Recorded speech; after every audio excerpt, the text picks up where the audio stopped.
وَاللَّهُ بِغَافِلٍ عَمَّا تَعْمَلُونَ، اور جو کچھ تم کر رہے ہو اللہ اس سے غافل نہیں ہے۔ تم اپنی ظاہری ٹیپ ٹاپ سے، اپنے داڑھیوں کے طول سے اللہ کو دھوکہ نہیں دے سکتے، اپنے عمروں اور حجوں کی تعداد سے اللہ کو دھوکہ نہیں دے سکتے۔ He sees you through and through، تمہارے باطن کو دیکھتا ہے، تمہارے دل کو دیکھتا ہے، اسے معلوم ہے کہ تم نے حج تو کیا، حرام کی کمائی سے کیا ہے۔ بہرحال یہ بڑی شدید وعید والی آیت ہے قرآن مجید میں، کہ جس کا نقشہ ہماری نگاہوں کے سامنے آج دنیا میں مسلمانوں کی کیا وقت ہے، کیا حیثیت ہے۔ 1.25 ارب سے لے کر 1.5 ارب تک کی تعداد ہے جو آنکی جاتی ہے مسلمانوں کی دنیا میں۔ گویا کہ ہر چوتھا یا ہر 5واں انسان مسلمان ہے۔ کتنا بڑا رقبہ ان کے قدموں تلے ہے۔ ہر طرح کے وسائل اللہ نے مہیا کیے ہیں، معدنیات، نباتات، پھر جو آج کی سب سے بڑی دولت تیل، اس کے سب سے بڑے ذخیرے مسلمانوں کے قدموں تلے۔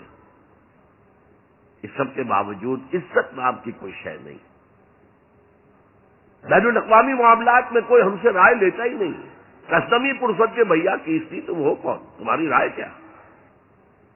G7 بیٹھیں گے، G9 بیٹھیں گے، G13 ہوں گے، G15 ہوں گے، وہ بیٹھ کر طے کریں گے۔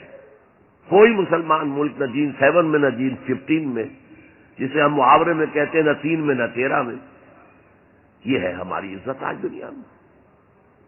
اکثر مسلمان ملکوں کی حکومتیں امریکہ کی جیب میں ہیں۔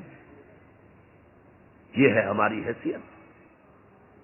تو ذلت جو ہے وہ تو آج ہم پر ہے مسلط۔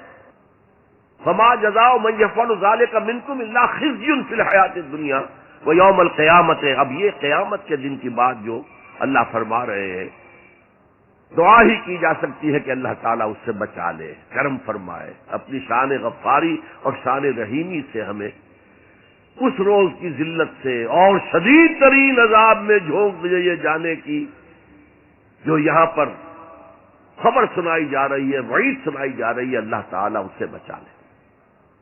تو اس آیت کو اب آپ سامنے رکھیے۔ البتہ ایک بات میں اور آپ سے عرض کر دوں کہ جو کیفیت اس آیت میں سامنے آئی ہے یہ مستقل نہیں رہ سکتی۔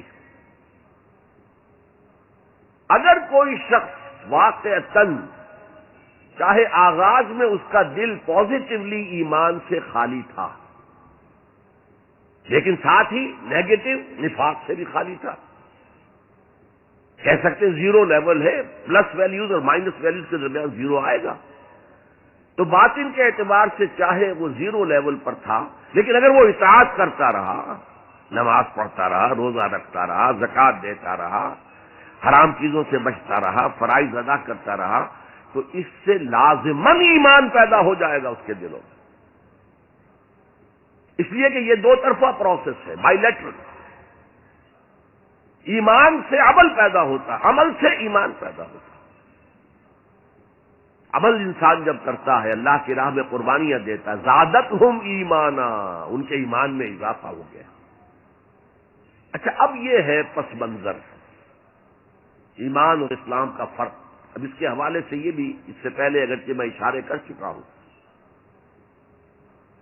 اسلام کی جو تعریف کی گئی ہے،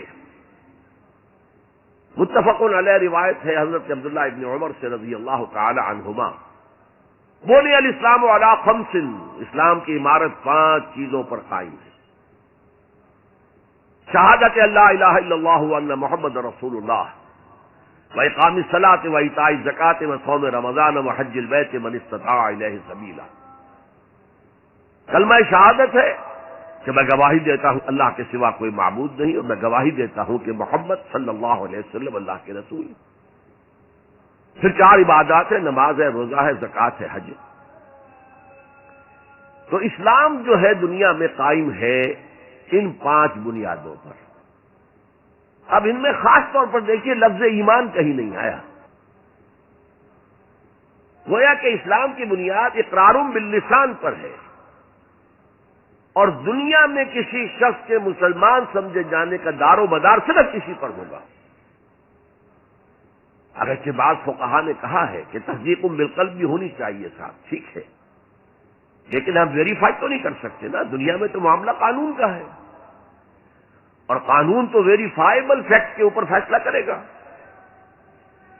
ہم نہ کسی کے ایمان کو ویریفائی کر کے سند دے سکتے ہیں کہ ایمان ہے، نہ کسی کے ایمان کی نفی کر سکتے ہیں۔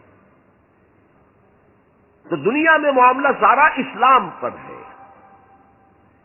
ایک مسلمان اسلامی ریاست کا مکمل شہری ہے، ایک مسلمان معاشرے کا مکمل ایک رکن ہے۔ اسلام ہی پر سارا نظام ہے اس دنیا میں، لیکن آخرت میں سارا دار و مدار ایمان پر ہے، اس لیے کہ اللہ تو معذور نہیں ہے کہ دلوں کے حال کو نہ جانتا ہو۔ ان اللہ لا ينظر الى صورکم ولا الى اموالکم ولکن ينظر الى قلوبکم واعمالکم۔ اللہ تعالیٰ نہ تمہاری صورتوں کو دیکھتا ہے، نہ تمہارے مالوں کو دیکھتا ہے، بلکہ وہ تو دیکھتا ہے تمہارے دلوں کو اور تمہارے اعمال کو۔